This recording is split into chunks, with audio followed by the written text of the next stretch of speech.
En cuestión de horas, el país fue testigo y víctima de 24 ataques con carros bomba y motos bomba que fueron atribuidos a disidencias de las FARC. Un comunicado del grupo delincuencial confirmó la hipótesis.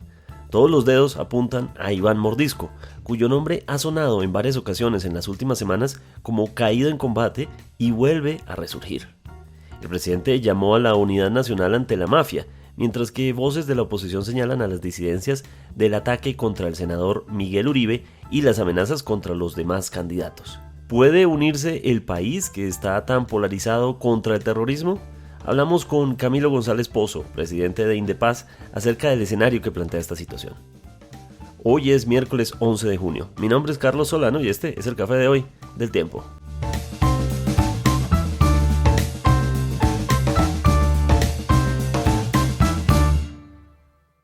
El Tiempo es un medio aliado de The Trust Project. Casi en simultánea, el país vio cómo en la ciudad de Cali, pero también en Jamundí, en diferentes municipios en los departamentos del Cauca y del Valle, particularmente en el peaje de Villarrica, donde estalló un bus bomba, y en otros ataques en los que hubo hasta 3 muertos y heridos, especialmente militares que se encontraban escoltando estos lugares, por ejemplo sobre la vía Panamericana. También en Corinto, Cauca y en El Bordo se vieron gran parte de los ataques. Una amenaza que el presidente Gustavo Petro calificó como ataques de la mafia a los que el país debe enfrentar con unión nacional.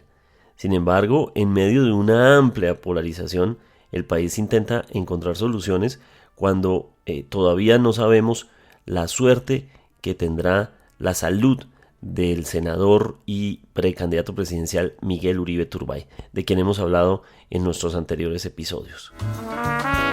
Parte de la atención también es política. El presidente Gustavo Petro dijo que se dirigirá al Valle a atender la emergencia y el Consejo de Cali decidió informarle al presidente que lo mejor era que no fuera para no encender más los ánimos que se viven en la región. El presidente dijo que ningún político ni ninguna persona le puede impedir al presidente ir a los lugares del territorio nacional a acudir a las emergencias que se presentan. El panorama no es fácil. ¿Cómo asumirlo?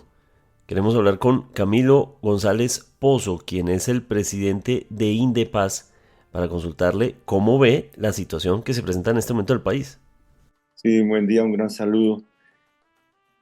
El informe reciente de última hora de la Policía Nacional habla de 24 atentados terroristas que se han desarrollado y contabiliza de manera particular los ocurridos en el departamento del Cauca y en Jamundí y en Cali. Quiere decir que por lo menos en la jornada de hoy hubo una gran concentración de estas acciones violentas en esta región y bajo la responsabilidad de los frentes que allá se aglutinan en lo que llaman el bloque occidental o suroccidental Jacobo Arenas. Se puede inferir que la responsabilidad mayor dentro de ese bloque para estas acciones la tiene el Frente Jaime Martínez, porque es el que opera más en esta zona del norte del departamento del Cauca y también en Jamundí y hacia Cali. Pero, pues como hay acciones en Timbiquí, en Patí, en Toribío, pues puede pensarse que hubo una acción coordinada y que intervinieron también unidades de los otros frentes. Estas estructuras son conocidas generalmente como parte del Estado Mayor Central que dirige Iván Mordisco, pero eso no quiere decir que de manera operativa Mordisco tenga la capacidad de dar estas órdenes. Hoy la Jaime Martínez está haciendo la conmemoración de otro aniversario de la muerte de Mayimbu, uno de sus principales forjadores, y ya se preveía que iban a venir acciones violentas. Sincronizaron acciones en 17 puntos distintos, ¿no? 24 atentados. Esto es una operación en la que han intervenido, se estima, cerca de 200 milicianos. Acciones con un patrón de explosivos, muchos de ellos utilizando motobombas que llaman, que son recursos técnicos bastante elementales que ha utilizado la estructura Hamas en Colombia desde hace muchísimas décadas y en los cuales se están especializando estos grupos del Cauca, especialmente en la Jaime Martínez y la Roberto Ramos, la Carlos Patiño, que tiene este entrenamiento. Entonces podríamos decir que aquí hay una circunstancia particular que tiene que ver con la situación crítica en el departamento del Cauca, con la ruptura que hicieron estos frentes con la mesa de negociación en la que yo participo como coordinador de la delegación del gobierno en marzo del año pasado. Ellos se retiraron, desde entonces pues el gobierno decidió la suspensión del cese al fuego y se ha desarrollado una situación de escalada de guerra en el departamento del Cauca, sobre todo en la zona del Micay, pero que se ha expandido, que se ha agudizado en el departamento. Entonces digamos que ese es un primer elemento que no quiere decir que sea un hecho aislado en el país, porque pues simultáneamente tenemos una ofensiva en Colombia desde hace varias semanas de una estrategia de generar pánico. Y esa estrategia de generar pánico a través de amenazas a figuras políticas, incluyendo el propio presidente de la República, y no amenazas, porque ya pues imagínense, se concretan en acciones como el atentado contra el senador Uribe Turbay. Pero esto es muy general. En el día de hoy hemos conocido, por ejemplo, videos en el que reiteran amenazas contra dirigentes del Centro Democrático, amenazas contra figuras muy cercanas al propio presidente de la República. Eso da a entender de que sí hay una confluencia de estructuras criminales y de grupos armados para generar un ambiente de zozobra, de violencia, de inestabilidad, de sensación de ingobernabilidad en la seguridad. Ese es como un propósito común en el que concurren mafias y grupos armados de diferente procedencia, cada uno con un interés, con un matiz, pero que en la coyuntura yo creo que han hecho sinergia y se ha configurado una situación de crisis supremamente grande en Colombia, a la cual van a concurrir otros. El episodio de hoy no se va a repetir mañana, sino no quiere decir que vamos a tener aquí pues una sucesión de situaciones como la del Cauca. Esto es una cosa que prepararon, que tenían planificada para su aniversario, pero que forma parte de toda una situación en el departamento del Cauca. Pero están interviniendo muchos factores políticos, sociales de diferente orden para generar un ambiente de inestabilidad, de polarización, de inseguridad en el país y sobre todo focalizado en ciertas zonas como el departamento del Cauca. Y desafortunadamente, en el día de hoy ha tocado uno de los centros urbanos más importantes de Colombia, que es la situación de Cali. 3 petardos que colocaron en Cali, pues los colocaron 10 tipos en unas motos, pero generan un impacto de terror, porque ese es el propósito, ¿no? Generar un ambiente de terror y dar un mensaje a la sociedad de que ahí están, con capacidad de desestabilizar unos grupos armados radicales que no quieren ni la paz, ni tampoco, ni mucho menos diálogos para desescalar conflictividades. Profesor González, pero el hecho de que el objetivo es cualquiera, es decir, estamos hablando de la sociedad, estamos hablando del transeúnte, estamos hablando también de los políticos del Centro Democrático, de la misma gente de gobierno, es decir, es como si estuvieran atacando en todas las direcciones. Así es, así es. Es que eso es lo que tenemos. Por eso, pues hay que ver, hay que preguntar quiénes están detrás. Hay en lo que son eh, esas acciones de terror, de amenazas y de atentados con sentido más político y hacia las esferas políticas, tanto del gobierno como de la oposición. Detrás de eso, yo creo que la hipótesis más creíble es que hay un centro criminal articulado con mafias y con estructuras criminales internacionales. Pero esa, por supuesto, no es la única hipótesis.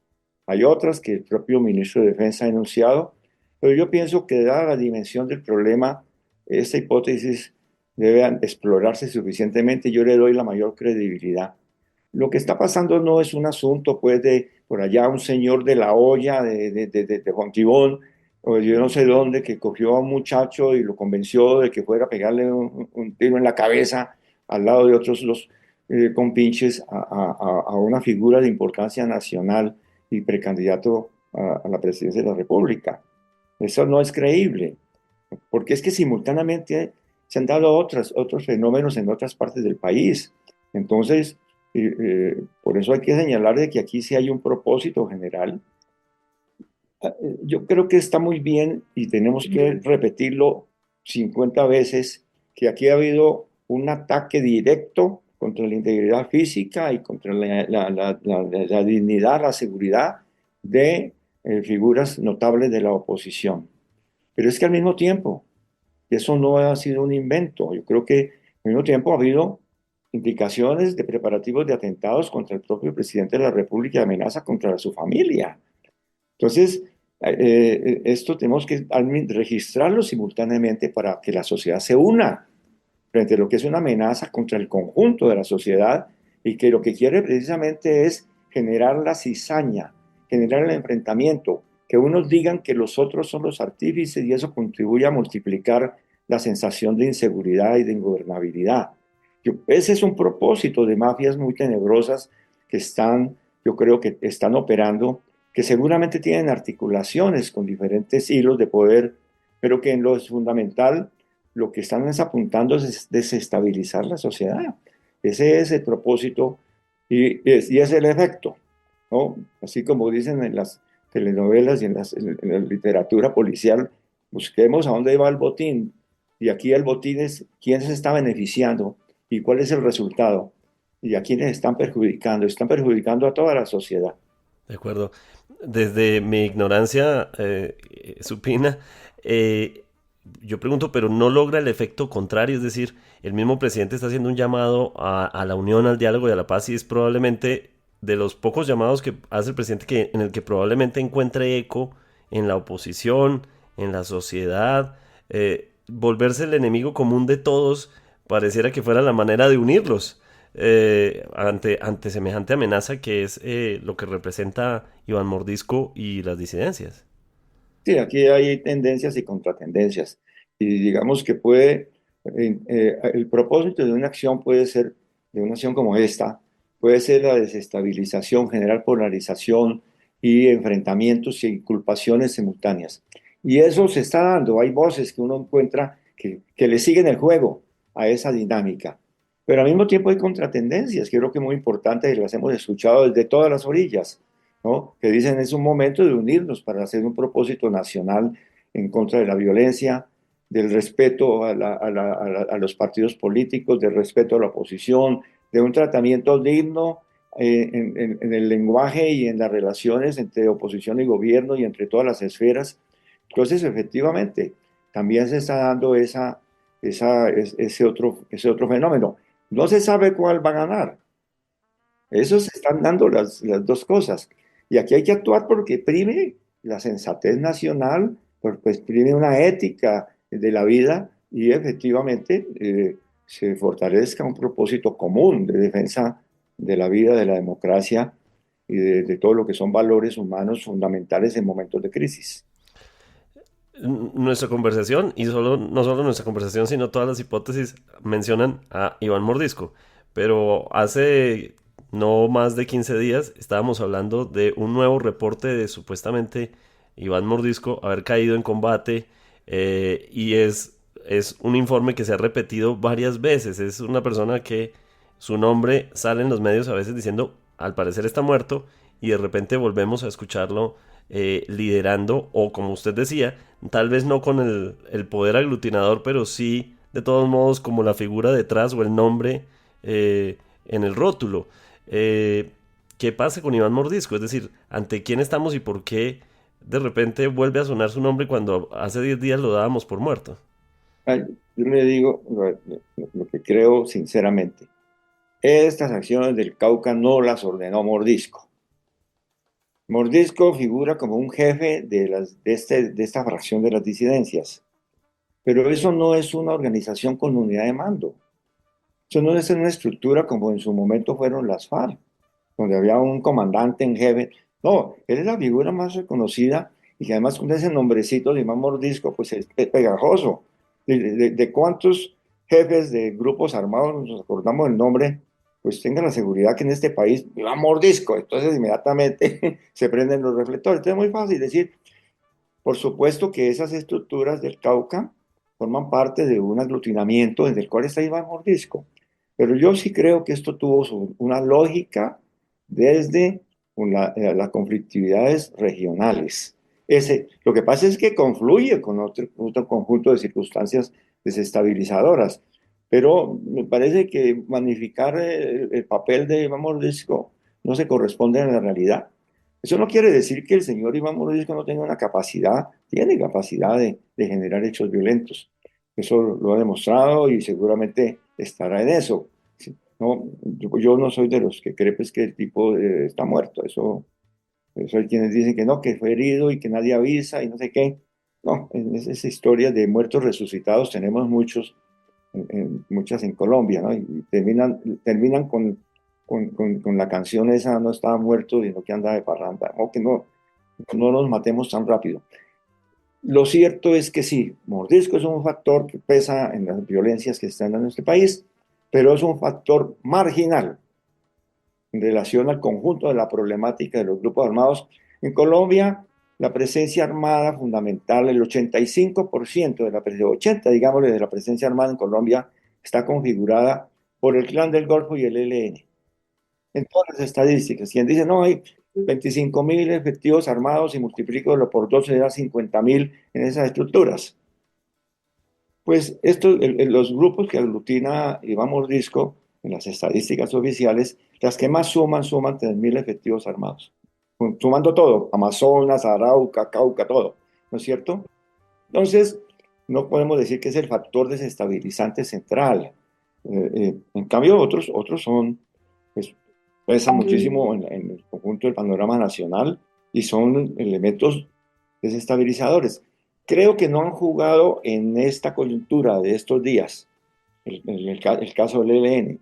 Lo del Clan del Golfo es más problemático de analizar porque las ramificaciones que tiene el Clan del Golfo y las articulaciones con las mafias internacionales son muchas.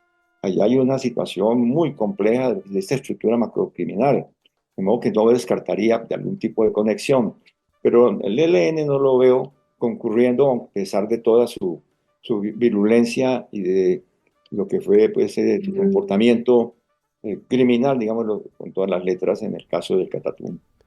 De acuerdo, profesor, el presidente insiste mucho en que todos estos temas también están relacionados con la que llama la Junta del Narcotráfico, con las relaciones con Dubái, los planes de atentados que dice la policía no ha estado atenta lo suficiente o no le da credibilidad, incluso algunos de sus acciones frente a las amenazas de atentados en su contra. El presidente suele relacionar toda esta mafia con esa junta del narcotráfico desde Dubái y Abu Dhabi. ¿Usted qué nos puede decir al respecto sobre esa hipótesis que plantea el presidente? Pero la verdad que sobre esa hipótesis he escuchado de boca del presidente. Es decir, no conozco otras fuentes y tengo la seguridad de que el presidente habla de eso a partir de informes de inteligencia, no solamente de organismos nacionales, sino de organismos internacionales. Tengo la certeza, porque así ha ocurrido en otras circunstancias cuando él ha hecho afirmaciones. Siempre ha tenido fuentes y muchas de esas tienen que ver incluso con fuentes de los Estados Unidos, del gobierno de los Estados Unidos. Hoy le pidió directamente al gobierno de los Estados Unidos que contribuyera a el esclarecimiento del panorama en estas circunstancias, reconociendo la capacidad que tiene de inteligencia en relación con grupos en estructuras criminales transnacionales. Pens- Pensar que existe una junta, digamos un grupo de narcotraficantes y que además están ubicados en Dubái, que tienen allá sus retaguardias y demás, pues eso ha sido informado de diferentes maneras. ¿Cuál es su capacidad de articulación de las mafias que intervienen en Colombia, tanto las locales como las internacionales? Yo creo que en esto hay mayor dispersión, es decir, que no hay una centralización. Hay algunos más poderosos, por supuesto que, por ejemplo, los carteles mexicanos que intervienen en Jalisco Nueva Generación, Sinaloa y otros, pues tienen mucho peso y han tenido un predominio en el control de las rutas del Pacífico y algunas otras rutas, pero eso es cierto, pero no son los únicos.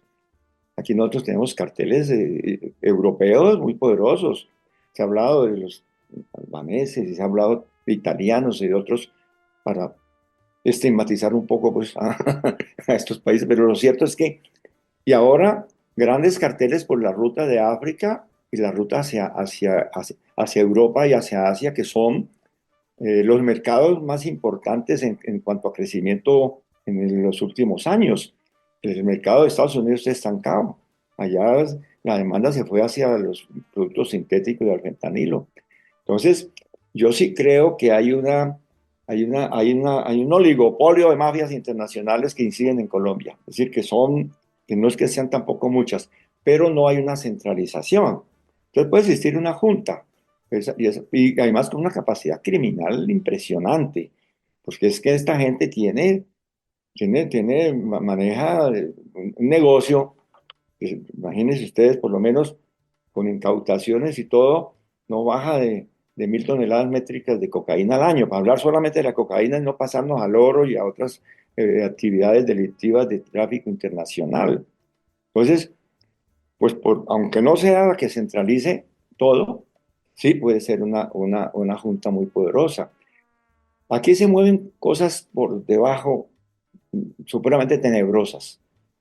No podemos descartar, no, yo creo que es una certeza, con casi certeza con lo que hay que trabajar, es que hay estructuras criminales muy poderosas, articuladas con mafias que están detrás de todas estas violencias.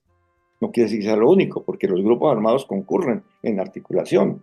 El Clan del Golfo, el ELN, las disidencias, todo esto concurre porque es parte de su esencia la violencia, es parte de su esencia las economías ilícitas y las disputas armadas con muerte por poderes locales y buscar interferir también en las dinámicas del poder nacional, como lo estamos viendo. 74 políticos han sido asesinados, concejales en su gran mayoría, los acuerdos del 2016 de paz. Entonces, en cada periodo electoral hemos visto la reiterada situación de asesinatos de políticos y que las mafias intervienen y los actores armados de grupos que se dicen con algún origen político pues, también intervienen en los periodos electorales para tratar de enrutar hacia sus intereses las políticas, sobre todo regionales, en alcaldías, gobernadores, consejos y también en las instancias representativas. En la Cámara de Representantes, en el Senado, intervienen con plata. Esto es la feria de mafias y de la interferencia a la democracia por parte de grupos criminales. De acuerdo, profesor. ¿Qué cree usted que va a venir en el escenario? Estamos entrando en un año electoral, en medio de una tensión impresionante sobre el avance de reformas. La paz total se encuentra pues en pausa, ¿no? Digamos, así no lo establece el gobierno, pero digamos que está... el país por lo menos no sabe exactamente qué está pasando con la paz total.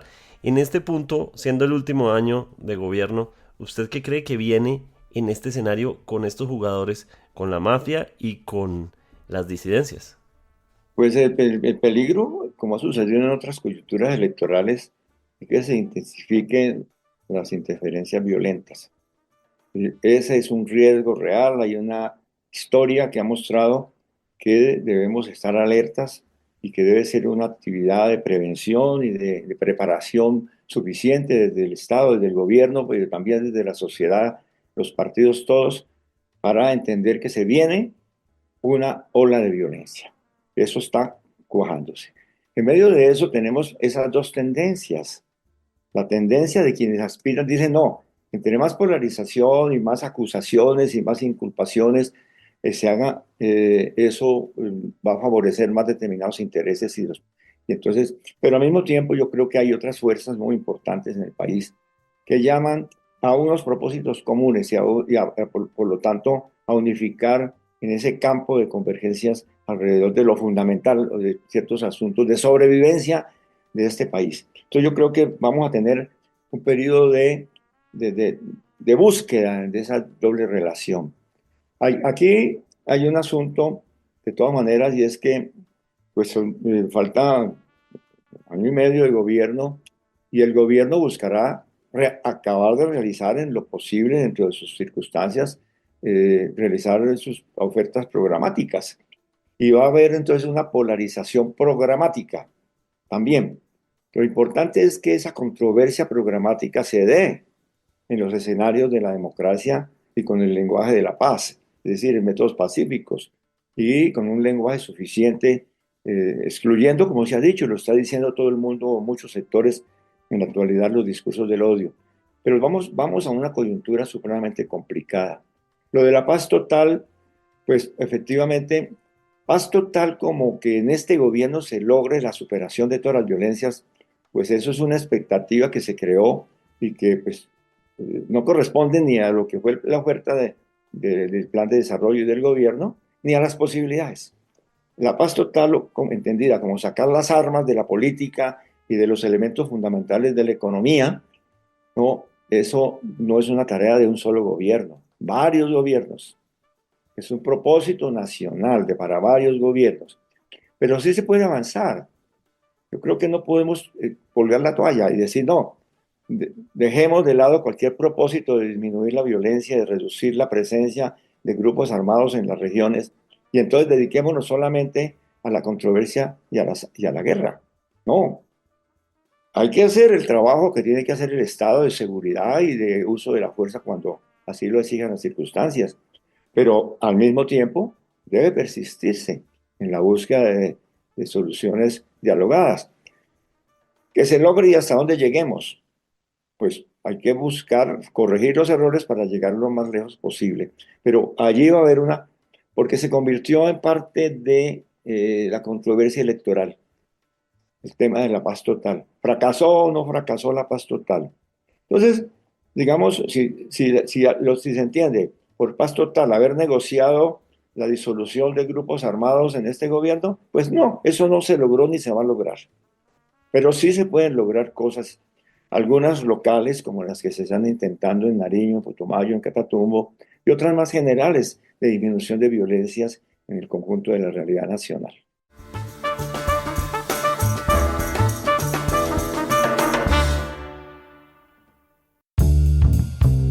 Gracias por acompañarnos en el café de hoy en un episodio bastante difícil.